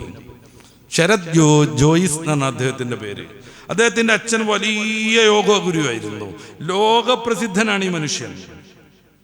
അയാൾ രാഷ്ട്രങ്ങളിൽ നിന്ന് രാഷ്ട്രങ്ങളിലേക്ക് പറന്നുകൊണ്ടിരിക്കുകയായിരിക്കും. 4 ദിവസം ഇംഗ്ലണ്ടിൽ, 4 ദിവസം അമേരിക്കയിൽ, 4 ദിവസം കാനഡയിൽ. ഇങ്ങനെ യോഗ പ്രചരിപ്പിക്കാൻ ലോകത്ത് എല്ലായിടത്തും പാറി നടക്കുന്ന ഇന്ത്യയിലെ ഏറ്റവും പ്രസിദ്ധനാകുന്ന യോഗ ഗുരുവാണ് ശരത് ജോയ്സ്. അദ്ദേഹത്തിന്റെ ഒരു പുസ്തകമുണ്ട്, ഏജ്ലെസ് എന്നാണ് അതിൻ്റെ പേര്. അദ്ദേഹം അതിലെന്താ സമർത്ഥിക്കുന്നത്? യോഗയിലൂടെ മുന്നോട്ട് പോയാൽ ആയുസ് വർദ്ധിച്ച് ഏജിന് തന്നെ ഒരു പ്രസക്തി ഇല്ലാത്ത വിധത്തിലേക്ക് കാര്യങ്ങളെത്തും. ദീർഘായുസ്സും സമ്പൂർണ്ണ ആരോഗ്യവും യോഗ കൊണ്ട് കിട്ടുമെന്ന് ലോകമാസകലം പ്രഭാഷണവും നടത്തുകയും യോഗാഭ്യാസത്തിന് ചെലവഴിക്കുകയും അത് സംബന്ധമായി ലോകത്ത് നന്നായിട്ട് വിറ്റുപോയ ഏജ്ലെസ് എന്ന പുസ്തകം രചിക്കുകയും ചെയ്ത യോഗ ഗുരു ശരത് ജോയ്സ് ഈ നവംബർ മാസം 11-ാം തീയതി അമേരിക്കയിൽ വെച്ച് യോഗാസനം എടുക്കുന്നതിനിടയിൽ ഹാർട്ട് അറ്റാക്ക് വന്ന് മരിച്ചുപോയി. 53 വയസ്സേ പ്രായമുള്ളൂ. 53 വയസ്സേ പ്രായമുള്ളൂ. 53 വയസ്സ് എന്നൊക്കെ പറഞ്ഞാൽ കേരളത്തിലെ ഒരു വയസ്സിന്റെ ശരാശരിയിലേക്ക് പോലും എത്തിയിട്ടില്ല. മരിച്ചുപോയി യോഗാസനത്തിനിടക്ക്, യോഗാസനത്തിന്റെ മുന്നോടിയായിട്ടുള്ള മോർണിംഗ് വാക്കിനിടക്ക്. എല്ലാവരും മരിക്കുന്നൊന്നുമല്ല ഞാൻ പറയണത്. അദ്ദേഹം ഇതിന്റെ ഏറ്റവും എക്സ്പെർട്ടായിരിക്കെ ഏറ്റവും കൂടുതൽ ദീർഘായുസ് ഉണ്ടാകുന്നത് യോഗാസനം കൊണ്ടാണെന്ന് സമർത്ഥിക്കാൻ വേണ്ടി പുസ്തകം രചിച്ചിരിക്കെ അദ്ദേഹം 53 വയസ്സിൽ മരിക്കുമ്പോൾ അതിൽ നമ്മൾ ചിലത് പറയേണ്ടതുണ്ട്. എന്നിട്ട് പെണ്ണുങ്ങളായ പെണ്ണുങ്ങളും ഒത്തിറങ്ങുക, ഇതിൽ നിന്ന് വേറൊരാളെ പരിചയപ്പെടുക. പെണ്ണ് പുറത്തിറങ്ങുന്ന ഇത്തരം സാഹചര്യങ്ങൾ എന്തുണ്ടായാലും അതിൻ്റെയൊക്കെ അനർത്ഥങ്ങൾ നമ്മൾ മനസ്സിലാക്കണം. എന്നിട്ട് പ്രണയത്തിലേക്ക് എത്തുക, കുടുംബം നശിക്കുക. ഞാൻ നേരത്തെ പറഞ്ഞ കഥ ആലോചിച്ച് നോക്കൂ. 50 വയസ്സുള്ള 2 പേര് പഴയ പ്രണയം ഓർത്തിട്ട് ഇറങ്ങിപ്പോവുകയാണ്. അവർക്ക് മക്കളുണ്ട്, പേരക്കുട്ടികളുണ്ട്, ബന്ധങ്ങളുണ്ട്. എല്ലാം ഒരു നിമിഷത്തേക്ക് മറന്നുപോയി എല്ലാവരെയും മാനക്കേടിലേക്ക് അകപ്പെടുത്തി തലപൊക്കിയ മക്കൾക്ക് പിന്നെ ഓഫീസിൽ പോകാൻ പറ്റില്ല. അഭിമാനത്തോടു കൂടെ പേരക്കുട്ടികൾക്ക് സ്കൂളിൽ പോകാൻ പറ്റൂല. നിന്റെ വല്യച്ഛൻ അല്ലേടി എന്ന് ചോദിക്കും.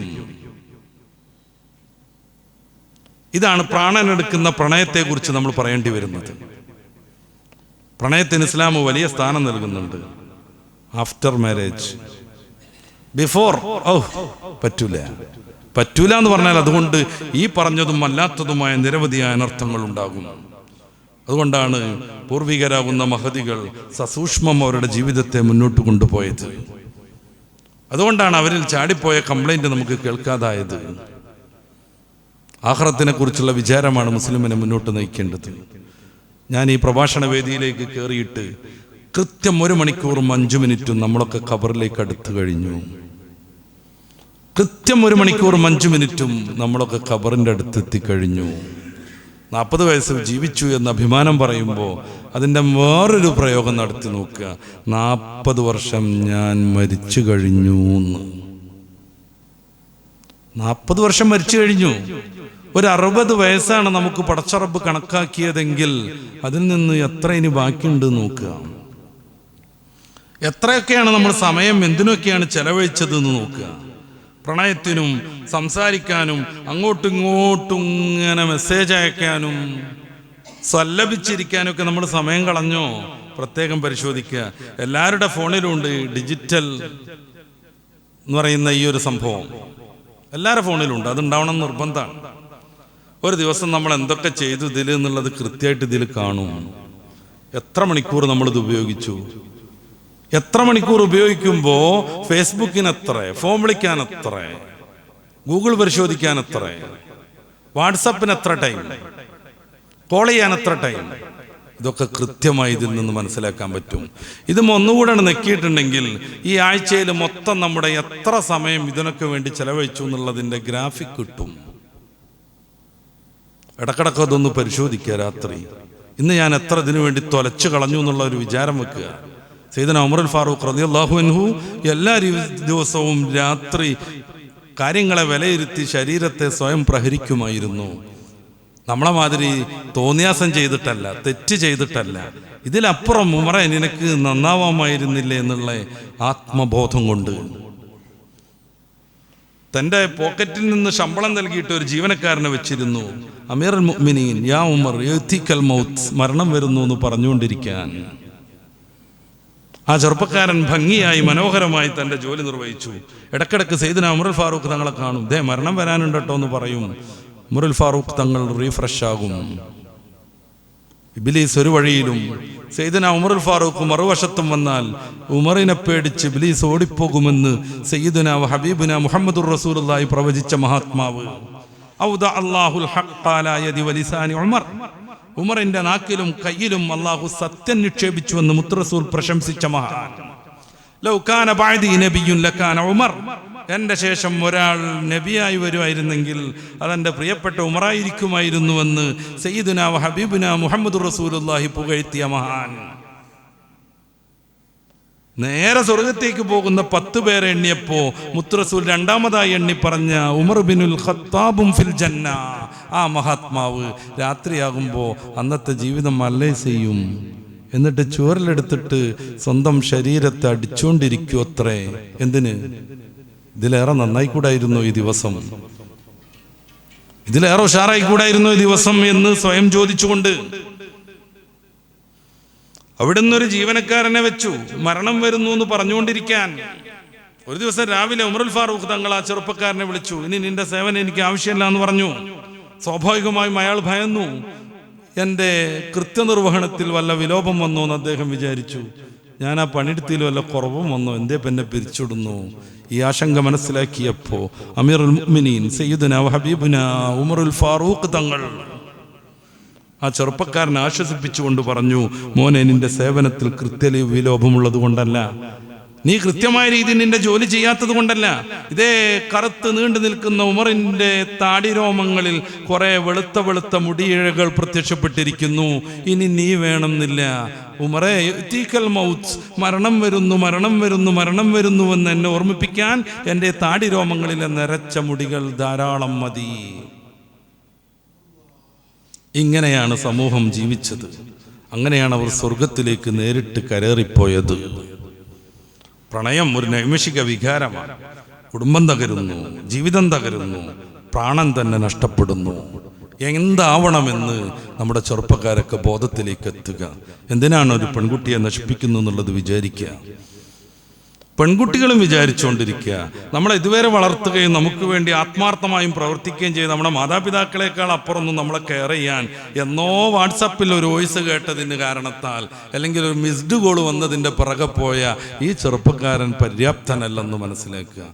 പഠനമാണ് പ്രധാനമെന്ന് വിദ്യാർത്ഥികളും വിദ്യാർത്ഥിനികളും മനസ്സിലാക്കുക. അങ്ങനെ ധർമ്മനിഷ്ഠമായി ജീവിക്കുമ്പോൾ ദുന്യാവിലും ആഖിറത്തിലും വിജയിക്കാൻ പറ്റും. അല്ല എങ്കിൽ ഓരോ ഇതുപോലത്തെ തോന്നിയാസം എക്സൈസ് എന്ന് പറഞ്ഞ് പുറത്തിറക്കിയിട്ട് അവിടുന്ന് ഒപ്പിക്കുന്നത് പല പല പല കാരണങ്ങളാൽ. ഞാൻ നേരത്തെ പറഞ്ഞല്ലോ, നല്ല ദീനിൻ്റെ മേമ്പൊടി ചേർത്തുണ്ടാക്കുന്ന കുറേ അധർമ്മങ്ങൾ. ഇതിലൊന്നും വശംവദരാവാതിരിക്കുക, ജീവിതത്തെക്കുറിച്ച് നല്ല ബോധത്തോടുകൂടെ മുന്നോട്ട് പോകുക. അള്ളാഹു അനുഗ്രഹിക്കുമാറാവട്ടെ. നല്ലവരായി ജീവിക്കാൻ, നല്ലവരായി വളരാൻ, നല്ലവരോടൊപ്പം പരിശുദ്ധമാം സ്വർഗത്തിൽ ഒരുമിച്ച് കൂടാൻ അള്ളാഹു നമുക്കൊക്കെ തൗഫീഖ് നൽകുമാറാവട്ടെ. നമ്മിൽ നിന്ന് മരണപ്പെട്ടവർക്ക് അള്ളാഹു സ്വർഗം നൽകി സന്തോഷിപ്പിക്കുമാറാവട്ടെ. നിരവധിയായ രോഗികളും പ്രയാസം അനുഭവിക്കുന്നവരുണ്ട്. പടച്ച റബ്ബേ, എല്ലാവരെയും നീ സലാമത്തിലാക്കണേ തമ്പുരാനെ. ഞങ്ങളുടെ മസ്ജിദുകളുടെയൊക്കെ അടി തപ്പിയിട്ട് ആരുടെയോ ലിംഗം പരിശോധിക്കാൻ നിൽക്കുകയാണ്. പടച്ച റബ്ബേ, ഞങ്ങളുടെ സ്ഥാപനങ്ങളെ നീ സംരക്ഷിക്കണേ റഹ്മാനെ. നിയമങ്ങൾ കൃത്യമായ രീതിയിൽ വിവേചനം കാണിക്കുന്നത് ലോകരാജ്യങ്ങൾ മനസ്സിലാക്കി വരുന്നു. എന്നിട്ട് പോലും ഒരു മാറ്റത്തിന് പലരും തയ്യാറാകുന്നില്ല. പടച്ച റബ്ബേ, ഇസ്സത്തോടുകൂടെ ജീവിക്കാൻ, ഇസ്സത്തോടുകൂടെ മരണപ്പെടാൻ ഞങ്ങൾക്കും ഞങ്ങളുടെ മക്കൾക്കും ഖിയാമത്ത് നാൾ വരെയുള്ള മുസ്ലിം സമൂഹത്തിനും തലമുറക്കും നീ തൗഫീഖ് നൽകണേ തമ്പുരാനെ. അവരെ മാനിക്കുന്ന, അവകാശങ്ങൾ അനുവദിച്ചു കൊടുക്കുന്ന ഭരണാധികാരികളെ നൽകി അവരെ നീ സന്തോഷിപ്പിക്കണേ തമ്പുരാനെ. ഭരണാധികാരികൾക്ക് അത്തരം ഒരു നല്ല വിശാലമായ ചിന്ത നീ നൽകണേ റഹ്മാനെ. അജ്മീർ ദർഗ മുതൽ ഓരോ ഇസ്ലാമിക സംസ്കാര സംരംഭങ്ങളും സ്ഥാപനങ്ങളും പരിശോധിക്കാൻ വേണ്ടി വന്നുകൊണ്ടിരിക്കുകയാണ്. ഈ പരിശോധിക്കാൻ വരുന്നത് ജയ് ശ്രീരാം എന്നൊക്കെ വിളിച്ചിട്ട് ഒന്നിച്ചാണ്. അതുകൊണ്ടാണ് ചില സാധു മനുഷ്യന്മാർ പ്രതിഷേധിക്കാൻ നിൽക്കുന്നത്. കൃത്യമായ അജണ്ട വെച്ചിട്ട് പരിശോധിക്കാൻ വരുമ്പോൾ അവർ വാപ്പയും വല്ലിപ്പയും വല്ലിപ്പാൻ്റെ വല്ലിപ്പയായിട്ട് ആരാധിച്ചു വരുന്ന പള്ളിയുടെ അടിമാന്തം വരുമ്പോൾ അവർ പ്രതിഷേധിക്കുക സ്വാഭാവികമാണ്. പടച്ച റബ്ബേ, ജനാധിപത്യപരമായ രീതിയിൽ ഞങ്ങൾക്ക് വിജയം നൽകണേ തമ്പുരാനെ. കോടതികൾ, സുപ്രീം കോടതിയിൽ നിന്ന് ഇപ്പോൾ ഷാഹി മസ്ജിദുമായി വന്ന അവസാനത്തെ വിധി വളരെ പ്രതീക്ഷാകരമാണ്. ചെറിയ കോടതികളൊക്കെ അത് തിരുത്താണ് ചെയ്തത്. പടച്ചോനെ, ആ ഒരു ജനാധിപത്യ ബോധ്യത്തിലേക്ക്, മതേതരത്വത്തിലേക്ക്, നാനാത്വത്തിലേക്ക് ഞങ്ങളെയും ഞങ്ങളുടെ സംവിധാനങ്ങളെയും നീ ഉയർത്തിത്തരണേ തമ്പുരാനെ. റബ്ബനാ ആതിനാ ഫിദ്ദുനിയാ ഹസന വഫിൽ ആഖിറതി ഹസനത വഖിനാ അദാബന്നാർ. ആമീൻ ബിറഹ്മതിക യാ അർഹമർ റഹീമീൻ.